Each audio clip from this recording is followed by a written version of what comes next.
Good morning. Welcome to Seconds of Sonya. Listen, I recorded this at home, but then I decided, I want to do it over.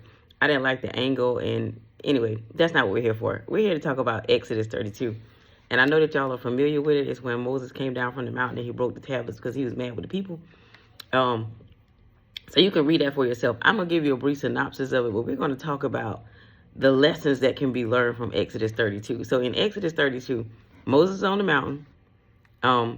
Aaron is down there with the people. So the children of Israel are down there. Moses had been gone for a little while, and I guess they had got a little anxious and waiting for him. And then they decided, hey, you know what? He might not come back. So we need something to worship. And then Aaron asked them for their gold, and he took their earrings, their gold, the gold from their kids or whatever, and he made a golden calf. And they was like, okay, this is what we're going to worship. This is the God, little g, that brought us out, O Israel. What? First of all, they knew better than that. And Aaron knew better than that.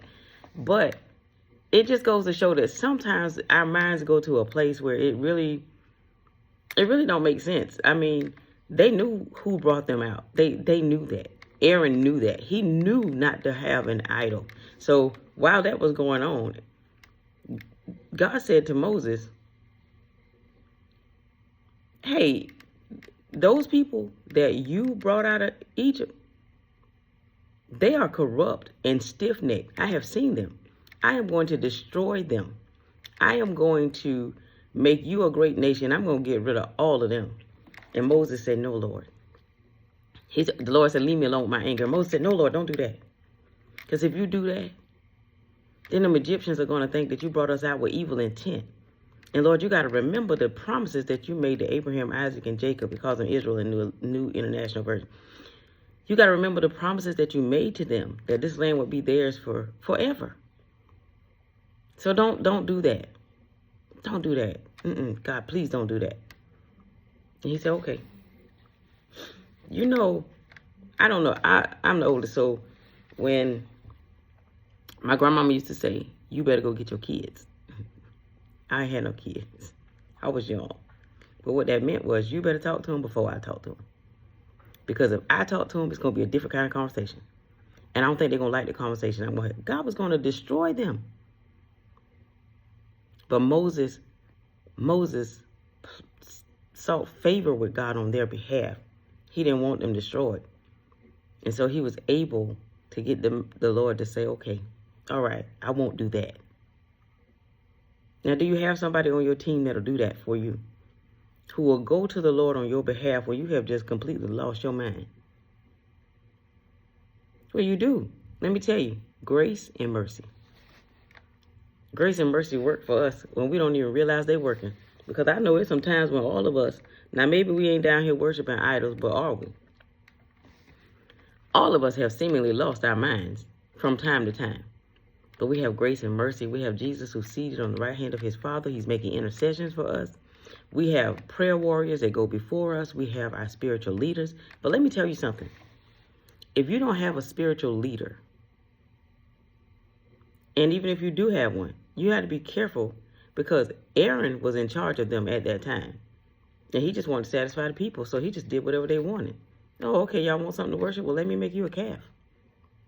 And then when Moses confronted him about it, he said, oh, I threw it in the fire and this is what came out. No, sir, you did that. You led these people into doing wrong. And now somebody calling you on it and you got a problem with it. That's wrong. You got to own it. But you don't even have to get to that point. If you seek the Lord, and if you stay in his will, you won't have to worry about that because you'll be in his will. We got to stay under the blood. We got to stay in his will. We got to be found doing what it is the Lord told us what to do. And when he's silent, that doesn't give us an excuse to go do whatever it is we want to do. We are born in sin and shaped in iniquity. His will is perfect. Our will is flawed. We got to stay in his will. We got to worship him in season, out of season. We got to praise him no matter what. Our focus has to be on him. So let me tell you the lessons that you learn from Exodus 32. You learn